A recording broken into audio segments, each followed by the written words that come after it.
Selanjutnya kita teruskan ke materi mengenai gaya gesekan. Gaya gesekan atau friction force. Jadi gaya gesekan ini disebabkan oleh angin terhadap permukaan laut, sehingga dia dapat membentuk gelombang dan arus. Saat angin berhembus pada permukaan laut, energi ditransferkan dari angin ke lapisan permukaan. Ini kan. Jadi kemarin Anda sudah belajar Ekman current dan juga transport Ekman ya. Jadi angin mengakibatkan gaya gesekan terhadap permukaan daripada air laut. Lalu ada ada transport Ekman. Jadi arah daripada arus oleh karena angin ini kan tidak sama. Ada penyimpangan sebesar 45 derajat, terus sampai akhirnya penyimpangan itu menjadi sebesar 180 derajat, ya, bertolak belakang. Dan kalau spiral ini dijumlahkan, maka ada vektor sebesar kurang lebih 90 derajat dari total penyimpangan pada spiral Ekman ini. Mengenai Ekman transport ini sudah dibahaskan di pertemuan sebelumnya ya. Nah, kemudian juga gaya gesekan oleh angin itu mengakibatkan adanya gelombang, wave, dari yang mulainya pelan atau kecil hingga menjadi besar. Inilah di pertemuan berikutnya akan saya terangkan tentang gelombang. Nah, proses angin menjadi arus dan gelombang laut itu sebenarnya sangat kompleks. Tetapi secara umum bahwa semakin besar kecepatan angin, ya dia akan mengakibatkan semakin besar juga gaya gesek di permukaan laut. Dan tentu mengakibatkan semakin kuat juga kecepatan arus di permukaan laut. Nah, gaya gesekan di permukaan laut itu adalah sebagai hasil dari tiupan angin disebut sebagai wind stress. Sebawahnya gini ya, tau gitu. Nah, kita lihat ke sini. Jadi tau yang merepresentasikan wind stress itu rumusnya adalah rho CD kali U kuadrat. Densitas daripada angin. Kemudian ada yang disebut dengan koefisien drag. Nah, kalau drag ini seret ya. Kadang saya suka terbalik tuh dengan gesekan dan seret gitu. Ini adalah suatu koefisien yang tidak memiliki satuan nilainya sebesar ini. Lalu ada kecepatan daripada angin itu sendiri. Nah, untuk menghitungnya ya rumusnya seperti ini. Dan satuannya adalah Newton. 1 Newton itu adalah 1 kg meter per detik kuadrat. Kemudian ya, hubungan antara wind stress ya, ini dengan drag koefisiennya itu tidak ada yang sama, artinya tidak linear. Jadi drag koefisiennya sekian, maka taunya ya sekian. Nah, kita lihat aja nih. Jadi sebenarnya proses dari pembentukan angin sendiri, tegangan angin maksudnya, itu sangat kompleks. Ini lihat saja drag koefisiennya itu tidak ada yang linear. Dia masih masih acak-acakan lah ya. Jadi tidak linear garis lurus seperti misalnya perubahan antara tekanan dengan kedalaman itu kan linear garis lurus begini ya. Nah, kalau antara wind stress dengan drag koefisien sendiri dia masih sangat bukan acak-acakan, tidak presisi. Tapi oleh para ahli dia ambil saja linearitasnya. Nilai drag koefisien juga tergantung pada tinggi di mana kecepatan angin tersebut diukur. Tapi biasanya kecepatan angin itu diukur 10 meter di atas tinggi dek kapal.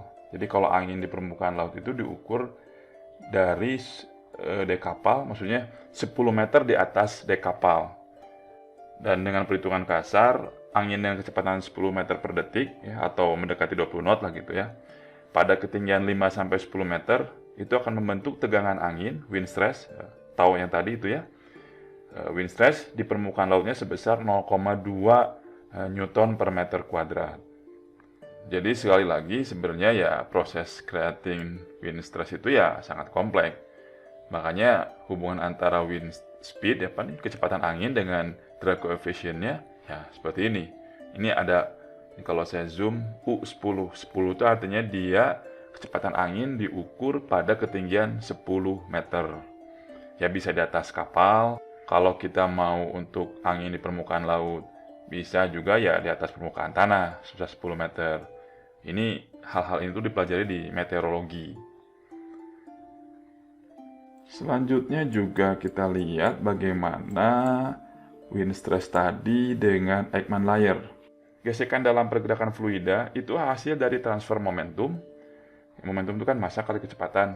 Walaupun angin tetap dia memiliki massa dan ada kecepatannya. Itu kan momentum.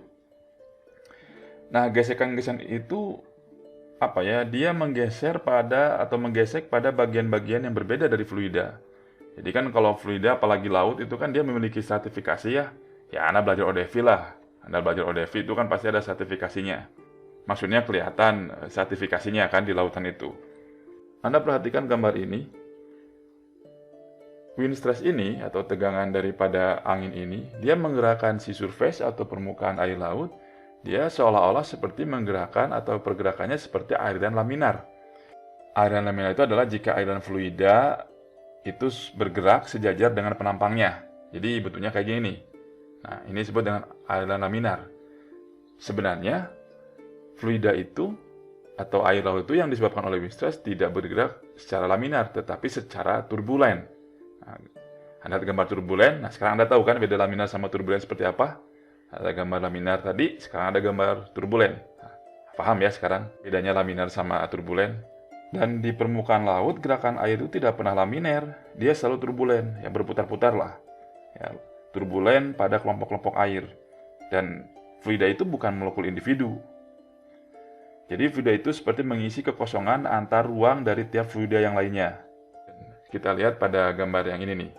Anda perhatikan pada gambar ini. Jadi gambar ini menerangkan bagaimana tegangan angin melakukan tindakan ya, jadi mempengaruhi terhadap lapisan permukaan dari air laut, lalu lapisan daripada air laut itu yang bagian permukaannya ya mempengaruhi pada lapisan berikutnya, lalu lapisan berikutnya mempengaruhi terus sampai ke kedalaman ya, di bawahnya, ya kan?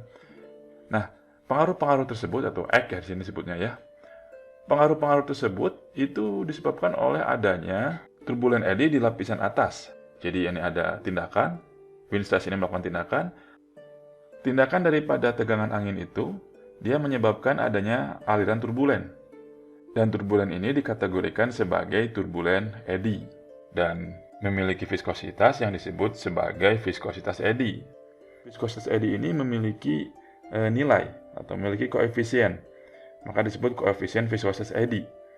Dan besarnya, ya besar dari nilai koefisien viskositas eddy itu tergantung kepada stratifikasi dari kolom air ini.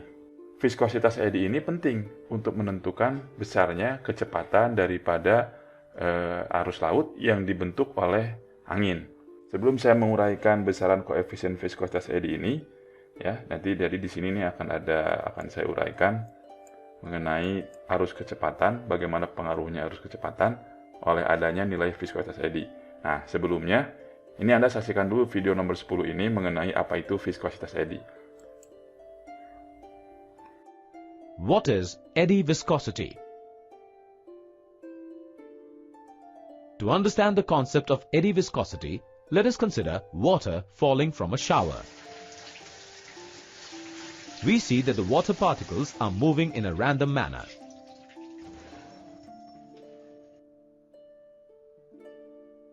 Thus forming eddies.